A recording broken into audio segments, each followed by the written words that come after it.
Olá, meus irmãos, que a paz e a graça do nosso Senhor e Salvador Jesus Cristo esteja com cada um de vocês. Que Deus os abençoe e hoje estamos aqui para mais um dia do cumprimento da nossa jornada espiritual de ler a Bíblia em 180 dias, ou seja, em 6 meses. Estamos chegando ao fim, né?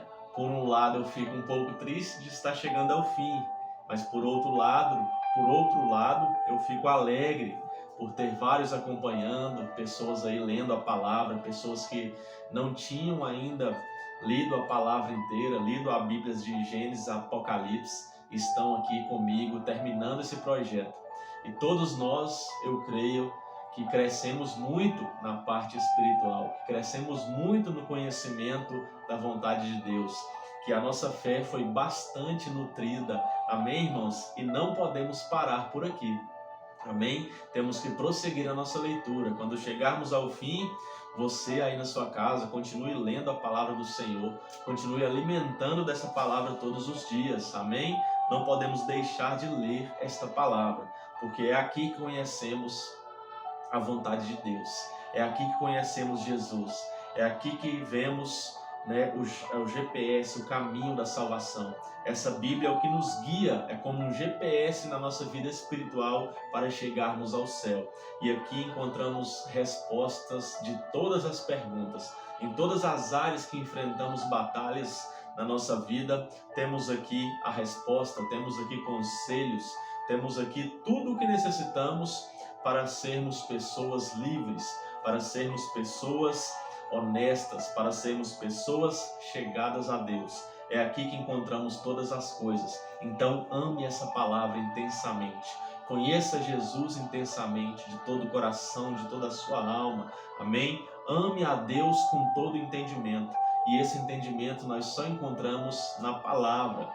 Só encontramos nessa palavra maravilhosa que temos em mãos. Amém, irmãos? Tem pessoas aí nos acompanhando lá da África do Sul, em Moçambique. Amém? Então, olha aonde estamos chegando. Aqui do Brasil, né, tem pessoas lá na África lendo a palavra junto conosco. Amém? Então, meus irmãos, prossiga firme na leitura. Hoje iremos ler aqui o livro de Jonas, do profeta Jonas, um dos profetas que tentou negar o seu chamado, né? Muitos conhecem a história de Jonas, que foi engolido por um peixe, um grande peixe, amém? Muitas pessoas falam que foi uma baleia, mas só que a Bíblia, o texto bíblico não nos deixa claro que foi uma baleia. Nunca foi falado isso pela Bíblia, e sim um grande peixe. Mas essas histórias que a gente aprende desde criança, a gente cresce, né? Preso nisso, mas não foi uma baleia, né? Textualmente aqui não declara qual peixe que foi, só fala um grande peixe, né, irmãos? E o livro de Jonas é um livro pequeno, é composto aqui de 4 capítulos e apenas 48 versículos, irmãos. E não fica claro quem é o autor desse livro. A história é sobre Jonas, mas ela é contada em terceira pessoa. É como se alguém estivesse contando a história de Jonas. Amém? Então não fica claro aqui quem escreveu esse livro. A data aproximadamente aí 760 a.C.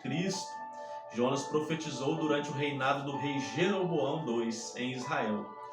Amém? Que essa referência fica lá em 2 Reis, no capítulo 14, no verso 23 ao 25. Que reinou de 793 a 753, ou seja, foi no tempo aí que Jonas, né, profetizou ali na cidade. Jonas é o personagem central desse livro, né? A história conta aqui sobre Jonas negando o seu chamado, no qual Deus ordena ele, né, para ele ir à cidade de Nínive para profetizar contra ela, porque a sua maldade subiu até a minha presença, disse Deus. Então Jonas foi mandado por Deus ali para estar profetizando contra Nínive. E ele, por alguns motivos, né, tentou negar esse chamado. E a gente sabe, irmãos, quando a gente é chamado por Deus, não tem para onde correr. Amém? A gente pode até correr, pode dar uma volta lá no mundo, mas se Deus te chamou para ser profeta, para ser pastor, para ser obreiro, para ser evangelista, para ser aquilo que Deus quer, Ele não vai abrir mão de você. Uma hora Deus vai criar uma situação para que você abra os seus olhos e veja para que você foi chamado, qual o seu propósito. Amém? E quando isso acontece é muito bom, porque a gente é usado nas mãos de Deus. Mesmo sendo pecadores, somos nada, mesmo sendo nada, nós não somos nada perante a Deus. Ele nos usa poderosamente, é claro, se a gente der lugar, se a gente abrir os olhos, porque Deus, ele não é invasor, amém? Deus, ele deu escolha para Jonas, ele não obrigou Jonas. Deus criou uma situação para que Jonas viesse a abrir os olhos e visse o chamado dele, mas Jonas não foi obrigado. Então Deus não nos obriga, né? Deus cria situações para que venhamos abrir os olhos e seguirmos o nosso chamado para alcançarmos muitas vidas para Deus, tirarmos as vidas lá das garras do inimigo, presas no mundo, sem conhecer a Deus, sem conhecer o Evangelho. Deus nos usa para resgatar essas pessoas. Amém, irmãos? Então, depois dessa pequena introdução, vamos orar, vamos falar com Deus, e que Deus venha estar no nosso meio neste momento. O Espírito Santo venha nos dar discernimento. E você que por algum motivo está afastado de Deus, está negando o seu chamado, está negando o seu propósito, que esse livro venha falar muito com você, pois eu creio que também vai falar muito comigo. Amém? Então vamos orar. Pai amado, Pai querido, eu te louvo e te agradeço por cada vida que está aqui do outro lado dessa tela, os ouvintes, ó Pai, que estão aqui para ler a palavra comigo. Meu Deus, que o Teu Espírito Santo venha ter liberdade neste momento. Nós convidamos Ele para estar presente junto conosco nessa leitura, ó Pai, e que nós venhamos ser fortalecidos, que a nossa fé, meu Pai, venha ser nutrida através dessa palavra, Senhor, através dessa leitura, pois cremos que o Teu Espírito Santo se faz presente neste lugar, ó Pai, e que não só eu, mas também todos os ouvintes, ó Pai, venham sentir a presença, meu Deus, do Espírito Santo. E que esse livro, ó Pai, essa leitura, meu Deus, sobre o profeta Jonas, venha falar muito ao nosso coração. Venha falar ao nosso coração de maneira sobrenatural, Senhor. E que possa abrir os nossos olhos para que possamos seguir o nosso chamado, o nosso propósito nessa terra. A missão, meu Deus, a qual o Senhor nos enviou. O Senhor enviou cada um de nós, ó Pai amado, para cumprir uma missão nessa terra. Então que através da leitura desta noite, o Senhor venha abrir os nossos olhos espirituais, ó Pai, para que possamos ver aquilo que o Senhor quer fazer na nossa vida e através da nossa vida para alcançar várias vidas para o Senhor, em nome de Jesus. E quem crê e recebe, diga amém. Então vamos à nossa leitura, meus irmãos. Que Deus nos abençoe, que Deus fale fortemente aos nossos corações. Jonas foge de Deus, capítulo 1. Certo dia o Senhor Deus disse a Jonas, filho de Amitai: apronte-se, vá à grande cidade de Nínive e grite contra ela, porque a maldade daquela gente chegou aos meus ouvidos. Jonas se aprontou, mas fugiu do Senhor, indo na direção contrária. Ele desceu a Jope e ali encontrou um navio que estava de saída para a Espanha. Pagou a passagem e embarcou a fim de viajar com os marinheiros para a Espanha, para longe do Senhor. No entanto, Deus mandou um forte vento e houve uma tempestade no mar. Era tão violenta que o navio estava em perigo de se partir ao meio. Os marinheiros ficaram com muito medo e gritavam por socorro, cada um ao seu Deus. E para que o navio ficasse mais leve, jogaram a carga no mar. Porém, Jonas tinha descido ao porão e ali havia se deitado e caído num sono profundo. O capitão do navio o encontrou ali e disse: como é que você está aí dormindo? Levante-se e peça socorro ao seu Deus. Pode ser que ele tenha pena de nós e não deixe a gente morrer. Os marinheiros disseram uns aos outros: vamos tirar a sorte para descobrir quem é o culpado de estarmos neste perigo. Eles fizeram isso e o nome de Jonas foi sorteado. Olha aí, irmão. Deus, ele age, de uma maneira sobrenatural. Veja que Jonas foi enviado por Deus E Jonas aqui querendo fugir de Deus, fugir do seu chamado, entrou em um navio para ir para o lado da Espanha. Estava um navio que estava de saída para a Espanha, olha só, irmãos. E Jonas era para ir para Nínive. Então Jonas aqui, de todas as maneiras, ele queria fugir do seu chamado, talvez por medo da cidade, talvez por medo de ir lá e profetizar contra o pecado, e profetizar contra aquelas pessoas. E quantos de nós, irmãos, muitas das vezes agimos desta maneira? Quantos de nós Deus nos envia ali a gritar contra o pecado em meio à sociedade e nós ficamos com medo, nós recuamos, nós ficamos para trás, nós fugimos do nosso chamado, às vezes por priorizar a nossa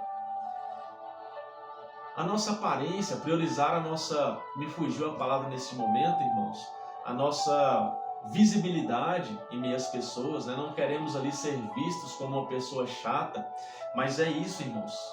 Nós não devemos ter medo, nós não devemos olhar, né, para a nossa visibilidade, devemos olhar para que Cristo seja visto. Amém, irmãos? Então não devemos correr do nosso chamado de maneira nenhuma, porque se Deus nos enviou, é porque Ele sabe que Ele vai nos capacitar. Muitas das vezes nos achamos incapazes e essa é a maneira certa de pensarmos, mas Deus, quando Ele nos envia, Ele nos capacita, Ele já preparou tudo lá na frente, Ele já está lá nos esperando. Então quando Deus nos enviar, que não venhamos fazer como Jonas, que queria de todas as maneiras fugir do seu chamado. Que não venhamos precisar de Deus agir como Deus agiu na vida de Jonas, de uma maneira ali criando uma situação muito difícil. Porque nós podemos pular esse erro de Jonas. Jonas está escrito aqui para servir de exemplo para nós. Porque Jonas precisou ser engolido por um grande peixe para ver o seu chamado, para abrir os seus olhos. Então que não venhamos a precisar, né, desse momento que Jonas precisou. Que não venhamos precisar que Deus chegue a essas circunstâncias com cada um de nós. Que venhamos seguir o nosso chamado de livre e espontânea vontade. Que possamos andar ali segundo o que Deus quer para nós. Que possamos agir de livre e espontânea vontade, irmãos. Que não precisamos chegar a essa situação que Jonas chegou. Uma situação crítica que quase o levou à morte. Que quase levou os passageiros que estavam com ele à morte. Tudo por conta dele negar o chamado. E quando nós negamos, meus irmãos, o nosso chamado, nós também pomos o nosso navio a perigo. Pomos o nosso navio à deriva. Porque quando negamos o nosso chamado, pessoas que seriam salvas por causa da nossa pregação, elas não vão conhecer a Deus. E nós seremos culpados por essas pessoas. Nós pagaremos pelo sangue dessas pessoas. Deus irá cobrar de nós. Deus irá falar, olha, eu queria que você fosse ali pregar para aquelas pessoas e você não foi. E muitas delas não conhecem Jesus por conta de você. Muitas pessoas não conhecem Jesus por você negar o seu chamado. Muitas pessoas deixam de ser curadas por você negar uma oração para elas por motivo de vergonha. Então, meus irmãos, é muito sério o chamado que nós temos. Não negue esse chamado, não deixe esse chamado de lado não, irmãos. Prossiga no seu chamado, amém? Vamos prosseguir a nossa leitura, que eu creio que vai falar fortemente com cada um de nós essa palavra. Vamos tirar a sorte para descobrir quem é o culpado de estarmos neste perigo. Eles fizeram isso e o nome de Jonas foi sorteado. Então lhe perguntaram, agora diga, quem é o culpado de tudo isso? O que você está fazendo aqui? De onde você vem? De que país você é? E qual é o seu povo? Eu sou hebreu, respondeu Jonas, e adoro o Senhor, o Deus do céu, que fez o mar e a terra. Em seguida, Jonas contou que estava fugindo de Deus, o Senhor.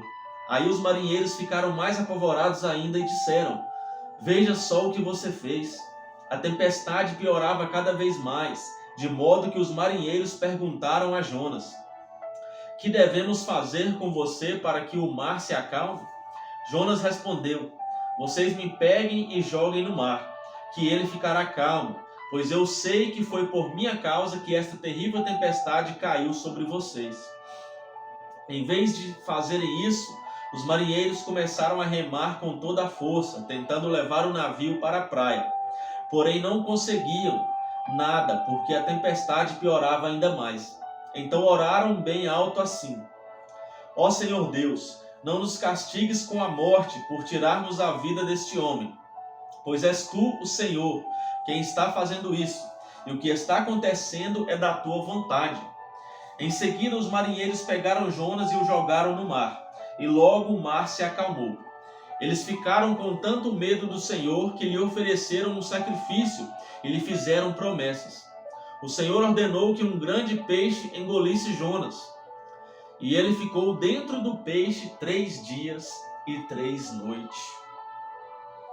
Muitas das vezes, irmãos, Deus pode nos colocar dentro de um grande peixe e ficarmos ali presos por 3 dias e 3 noites, para que venhamos a abrir os nossos olhos.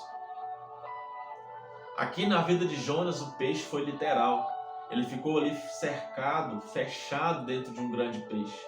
Imagina a situação que Jonas estava ali dentro daquele peixe, sem conversar com ninguém, sem ter ninguém próximo dele, a não ser Deus.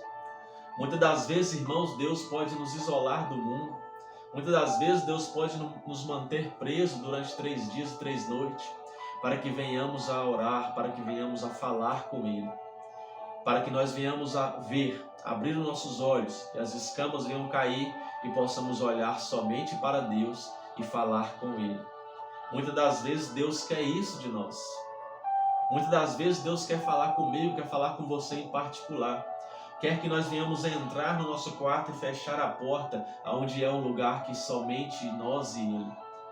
Então é isso, irmãos, isso que Deus fez com Jonas. Deus quis isolar Jonas de todos os problemas.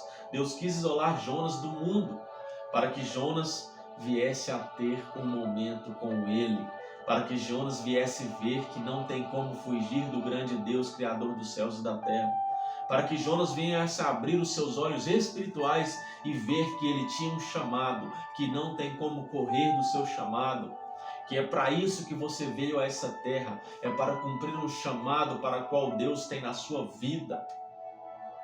Então é isso que Deus queria fazer com Jonas. Deus queria intimidade com Jonas. Deus queria que Jonas visse que só Deus podia socorrê-lo daquele lugar. Deus queria que Jonas visse que só Deus podia falar com ele naquele momento. Então Deus muitas das vezes, irmãos, vai colocar-nos dentro de um grande peixe. Ou seja, Ele vai nos isolar. Ele vai nos trazer para perto dele, Ele vai nos abraçar e Ele vai falar conosco, Ele vai falar comigo, Ele vai falar com você. Olha, filho, eu quero te usar, eu quero que você vá naquele lugar, não para esse lugar. Eu quero que você viva os meus sonhos, não os seus sonhos. Eu quero que você viva a minha vida e não a sua vida. Eu quero que você abandone tudo e priorize o chamado que eu tenho para você. Então é isso, irmãos, que Deus estava fazendo com Jonas. Jonas, abre os seus olhos. Você está dentro da barriga de um grande peixe. E agora, para onde você vai? Para onde você vai se não for a mim, se não for chegar a mim? Então é isso que Deus estava fazendo com Jonas, querendo chamar Jonas para perto dele. E está fazendo com você também nesta palavra, espero. A oração de Jonas, capítulo 2. Ali de dentro do peixe, Jonas orou ao Senhor seu Deus, dizendo: Ó Senhor Deus, na minha aflição clamei por socorro, e tu me respondeste. Do fundo do mundo dos mortos, gritei pedindo socorro, e tu ouviste a minha voz. Ou seja, Jonas já estava esperando a sua morte. Jonas já estava nas últimas, meus irmãos. Jonas estava perto da morte, ali da barriga de um grande peixe, pensando: eu vou morrer aqui. E ele clamou ao Senhor, ele orou, clamou a Deus por socorro. Deus, eu estou aqui, eu vou morrer, eu preciso do Senhor. E Deus ouviu, assim como Ele ouve o meu e o seu clamor. Clamar a Deus, irmãos, é demonstrar necessidade, grande necessidade de algo. Clamar a Deus é demonstrar total dependência dEle. Porque o clamor é diferente de orar. Você ora ali tranquilo, mas o clamor tem que ser gritando, o clamor tem que ser jogado para fora, tem que ser com toda a alma. Quando você clama a Deus, é um clamor que você fala: Deus, não consigo mais, está em tuas mãos, eu não sei mais o que eu faço. E foi isso que Jonas fez. Deus, eu vou morrer. Deus, eu não consigo mais, não tenho mais saída, a minha saída é o Senhor. E olha, o Senhor Deus, na minha aflição, clamei por socorro, e tu me respondeste. Do fundo do mundo dos mortos, gritei pedindo socorro, e tu ouviste a minha voz. Tu me atiraste no abismo, bem no fundo do mar. Ali as águas me cercavam por todos os lados, e todas as tuas poderosas ondas rolavam sobre mim. Pensei que havia sido jogado fora da tua presença, e que não tornaria a ver o teu santo templo. As águas vieram sobre mim e me sufocaram. O mar me cobriu completamente, e as plantas marinhas se enrolaram na minha cabeça. Desci até a raiz das montanhas, desci à terra que tem o portão trancado para sempre. Tu, porém, me salvaste da morte, ó Senhor meu Deus. Quando senti que estava morrendo, eu lembrei de ti, ó Senhor, e a minha oração chegou a ti, no teu santo templo. Aqueles que adoram ídolos, que são coisas sem valor, deixaram de ser fiéis a ti. Mas eu cantarei louvores e te oferecerei sacrifícios e cumprirei o que prometi. A salvação vem de Deus, ó Senhor. Aleluias. Então o Senhor deu ordem ao peixe e ele vomitou Jonas na praia. Jonas em Nínive, capítulo 3. Depois de Jonas negar, depois de Jonas entrar na barriga de um grande peixe, depois de Jonas ser jogado fora, depois que Deus ordenou para que o grande peixe o vomitasse, e ele parou ali na praia, ele vomitou Jonas na praia. Agora vamos ver o chamado de Jonas, no capítulo 3, Jonas em Nínive. Pela segunda vez o Senhor Deus disse a Jonas: apronte-se, vá à grande cidade de Nínive e anuncie ao povo de lá a mensagem que eu vou dar a você. Jonas se aprontou e foi a Nínive, como o Senhor Deus havia ordenado. Aí, irmãos, não sobrou outro lugar para Jonas a não ser seguir o chamado de Deus. Veja que no capítulo 1, Deus chama Jonas da mesma maneira e Jonas desobedece. Mas no capítulo 3, Deus volta a chamar a Jonas. E dessa vez o que Jonas faz? Jonas se aprontou e foi para Nínive, como o Senhor Deus havia ordenado.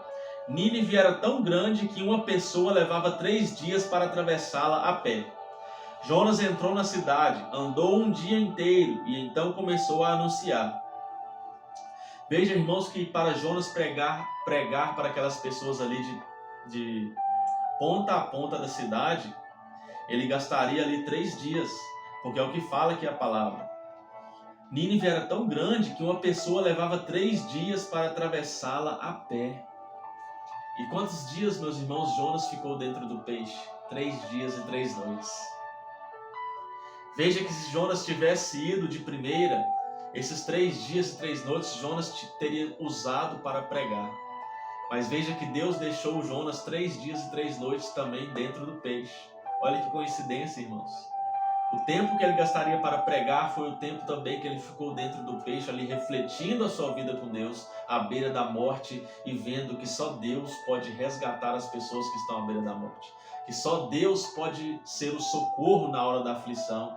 Que só Deus pode estar próximo de nós nos momentos difíceis, nos momentos de crise de identidade que às vezes temos, nos momentos de crise do nosso chamado que às vezes temos. Só Deus pode nos resgatar.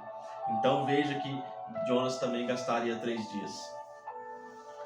Jonas entrou na cidade e andou um dia inteiro, e então começou a anunciar: dentro de 40 dias Nínive será destruída. Então os moradores de Nínive creram em Deus e resolveram que cada um devia jejuar. E todos, desde os mais importantes até os mais humildes, vestiram roupa feita de pano grosseiro, a fim de mostrar que estavam arrependidos.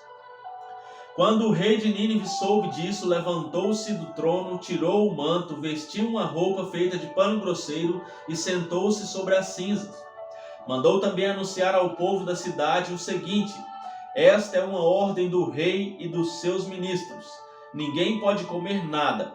Todas as pessoas e também os animais, o gado e as ovelhas estão proibidos de comer e beber. Que todas as pessoas e animais vistam roupas feitas de pano grosseiro. Que cada pessoa ore a Deus com fervor e abandone os seus maus caminhos e as suas maldades. Talvez assim Deus mude de ideia. Talvez o seu furor passe e assim não morreremos. Deus viu o que eles fizeram e como abandonaram os seus maus caminhos. Então mudou de ideia e não castigou a cidade como tinha dito que faria. Olha isso, irmãos, que interessante. Quando o ser humano resolve obedecer a Deus, como Jonas fez, Jonas depois obedeceu ao Senhor. Olha quantas vidas foram alcançadas para Deus através da vida de Jonas, que por algum motivo queria negar o seu chamado, que por algum motivo estava fugindo de Deus, talvez por medo daquela cidade, talvez por medo de ser morto ali, por profetizar contra os pecados. Mas a gente tem que pôr uma coisa na nossa mente, irmãos. Quando Deus nos envia, Ele nos protege. Quando Deus nos envia, Ele nos guarda. Quando Deus nos envia, Ele supre as nossas necessidades. Quando Deus nos envia, é para ser falado aquilo que Ele quer que a gente fale. Não, sem acrescentar nada, sem colocar nada a mais. É para falar o que Deus quer que a gente fale. A gente não tem que falar o que as pessoas gostam de ouvir. A gente tem que falar o que Deus nos manda falar. Por mais que doa, por mais que a palavra seja dura, por mais que a palavra seja verdadeira, por mais que a palavra venha para abater os soberbos, para abater a mentira, nós temos que falar. Por mais que as pessoas do lado errado sejam maioria e você seja minoria, quando você está com Deus, você se torna maioria, porque você está indo falar o que Deus te mandou falar. E não importa com as consequências, irmãos. Importe com as consequências se você não fizer o que Deus mandou. Mas se você está fazendo o que Deus mandou, da maneira que Deus mandou, da maneira que Deus quer que você faça, da maneira que Deus te enviou, não se importe com as consequências, porque Deus já sabe de todas elas. E Deus está com você para te proteger, para te guardar e para continuar te usando em meio a essa sociedade de hoje em dia, que é tão podre, que muitas coisas erradas estão entrando no meio dessa sociedade e eles estão colocando na mente das pessoas que quando a gente age certo, hoje em dia a gente está errado. Mas não aceite, continue agindo certo, porque Deus está com você e te protegerá de todo mal. A raiva de Jonas e a misericórdia de Deus, capítulo 4. Por causa disso, Jonas ficou com raiva e muito aborrecido. Então orou assim: ó Senhor Deus, eu não disse antes de deixar a minha terra que era isso mesmo que ias fazer? Foi por isso que fiz tudo para fugir para a Espanha. Eu sabia que és Deus, que tem compaixão e misericórdia. Sabia que és sempre paciente e bondoso, e que estás sempre pronto a mudar de ideia e não castigar. Agora, ó Senhor, acaba com a minha vida, porque para mim é melhor morrer do que viver. O Senhor respondeu: Jonas, você acha que tem razão para ficar com tanta raiva assim? Aí Jonas saiu de Nínive, foi para o lado onde o sol nasce e sentou-se. Depois construiu um abrigo e sentou-se na sombra, esperando para ver o que ia acontecer com a cidade. Então o Senhor Deus fez crescer uma planta por cima de Jonas, para lhe dar um pouco de sombra, de modo que ele se sentisse mais confortável. E Jonas ficou muito satisfeito com a planta. Mas no dia seguinte, quando o sol ia nascer, por ordem de Deus, um bicho atacou a planta e ela secou. Depois que o sol nasceu, Deus mandou um vento quente vindo do leste. E Jonas quase desmaiou por causa do calor do sol, que queimava a sua cabeça.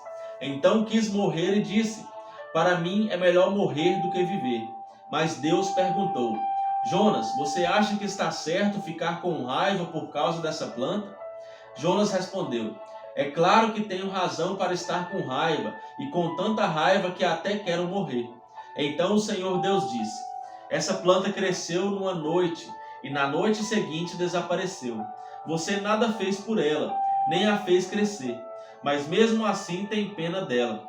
Então eu, com muito mais razão, devo ter pena da grande cidade de Nínive, onde há mais de 120 mil crianças inocentes e também muitos animais. Olha isso, irmãos, o que Deus está querendo falar aqui é o quê? Deus fez crescer uma planta perto de Jonas. E Jonas não fez nada para que aquela planta vivesse. E Deus no outro dia fez essa planta secar e ela morreu. Então o que Deus falou com Jonas? Olha, Jonas, o que você fez para que essa planta se mantesse viva? Nada.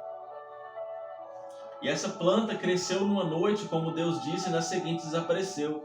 Olha o que Deus fala: e você nada fez por ela, nem a fez crescer, mas mesmo assim tem pena dela.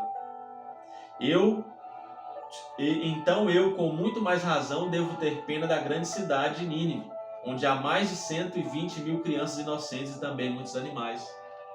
Ou seja, Deus teve pena daquela cidade e não os matou, e não os derrotou. E Jonas, que estava ali se achando certo, viu a planta crescer e viu ela secar e nada fez. Ou seja, do que adianta, irmãos, a gente ter pena de alguém se não ajudarmos? Se Jonas fosse ali e jogasse uma água naquela planta, ele estaria ajudando essa planta a não morrer. E quantas das vezes nós vimos as pessoas perecer, vemos as pessoas passar por grandes dificuldades, vemos as pessoas morrerem espiritualmente e nada fazemos para ajudar, apenas sentimos pena. E aí ficamos parados, com dó da pessoa, sentimos até uma compaixão, mas não fazemos nada. O que adianta a compaixão sem ação? O que adianta uma pena sem ação, irmãos? Então é isso que Deus está falando com Jonas. Olha, Jonas, não adianta você sentir pena de alguém se você não ajudar essa pessoa a ser salva. E é isso que Deus está falando para mim e para você, meu irmão. Não adianta nada você ter pena de um morador de rua se você não consegue dar um copo de água para ele, se você não consegue dar algo de comer para ele. De que adianta você sentir pena de alguém e não ajudar? Deus, meus irmãos, não quer saber do seu sentimento de dó. Deus quer saber da sua ação, se você está indo lá ajudar essa pessoa. Deus não quer saber se você está com pena daquela pessoa que está afundada ali no lamaçal do pecado, se está numa situação difícil. Deus quer saber da sua ação para ajudar essa pessoa a sair daquele fundo do poço. É isso que Deus está falando com Jonas e fala comigo e fala com você nesse dia. Você tem só sentido pena das pessoas? Você tem sentido dó das pessoas e tem ficado parado? Porque para Deus isso não adianta nada, esse sentimento seu. Deus quer ver a sua ação. Porque Deus, por algum momento, por todos os momentos, eu quero dizer, por todos os momentos, Deus olhou para a terra e sentiu pena dos humanos e amou tanto nós que enviou o seu Filho para morrer em nosso lugar, para pagar pelos nossos pecados, porque senão todos nós estaríamos condenados, estaríamos destituídos da glória de Deus. Nós não estaríamos mais unidos com Deus. Então Deus, Ele teve pena, Ele teve misericórdia e agiu em cima dessa misericórdia com seu grande amor, enviando o seu Filho para morrer em nosso lugar e para que possamos hoje sermos salvos, alcançarmos a salvação, termos acesso a Ele, o grande Deus. E eu e você, irmãos, estamos parados como Jonas ficou diante dessa planta, que ele viu secar e morrer e não teve a coragem de jogar nenhuma água sobre ela? Ou nós estamos para fazer igual Deus fez para conosco, enviou o seu Filho para nos salvar, para nos purificar e para nos lavar com um preço de sangue? Então nós temos que agir, meu irmão. Se você está com pena de alguém, se você está vendo uma pessoa perecer diante de você, não sinta pena, ajude essa pessoa. Tenha empatia e ação. Se coloque no lugar dela, mas também venha agir para ajudá-la. Ajude essa pessoa, porque eu e você fomos ajudados por Jesus. Eu e você fomos ajudados por alguém que chegou até nós e pregou a palavra de Deus e hoje somos convertidos e hoje nos entregamos nas mãos de Deus, descemos as águas, batizamos e hoje tomamos a ceia, participamos do corpo e do sangue de Cristo. Alguém nos ajudou.